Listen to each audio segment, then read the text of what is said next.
ಕೇಂದ್ರ ಗೃಹ ಹಾಗೂ ಸಹಕಾರ ಸಚಿವ ಅಮಿತ್ ಶಾ ನಿನ್ನೆ ಗುಜರಾತ್ಗೆ ಭೇಟಿ ನೀಡಿದ್ದು ಅಹಮದಾಬಾದ್ ಜಿಲ್ಲೆಯ ಅಡೋರದ ಗ್ರಾಮದಲ್ಲಿ ಏಷ್ಯನ್ ಅಭಿವೃದ್ಧಿ ಸಹಕಾರ ಬ್ಯಾಂಕ್ ಸೇವಾ ಸಹಕಾರಿ ಮಂಡಳಿ ಹಾಗೂ ಸಮುದಾಯ ಭವನಗಳನ್ನು ಉದ್ಘಾಟಿಸಿದರು.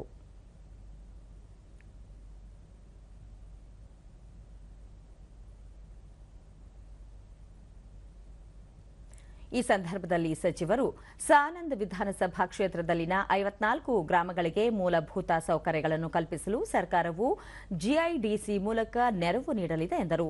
ಬಳಿಕ ಸಚಿವರು ಗೋಧ್ರಾದಲ್ಲಿ ನಿರ್ಮಿಸಲಾಗಿರುವ ಶ್ರೀ ಗೋವಿಂದ ಗುರು ವಿಶ್ವವಿದ್ಯಾಲಯ ಹಾಗೂ ಕ್ರೀಡಾ ಸಂಕೀರ್ಣ, ನೂತನವಾಗಿ ನಿರ್ಮಾಣವಾಗಿರುವ ಕೌಶಲ್ಯಾಭಿವೃದ್ಧಿ ಕೇಂದ್ರ ಹಾಗೂ ಮಾಯಾವಾಕಿ ಮಾದರಿಯ ಸಸಿ ನೆಡುವ ಕಾರ್ಯಕ್ರಮಗಳಿಗೆ ವರ್ಚುವಲ್ ಮೂಲಕ ಚಾಲನೆ ಹಾಗೂ ಶಿಲಾನ್ಯಾಸವನ್ನು ನೆರವೇರಿಸಿದರು.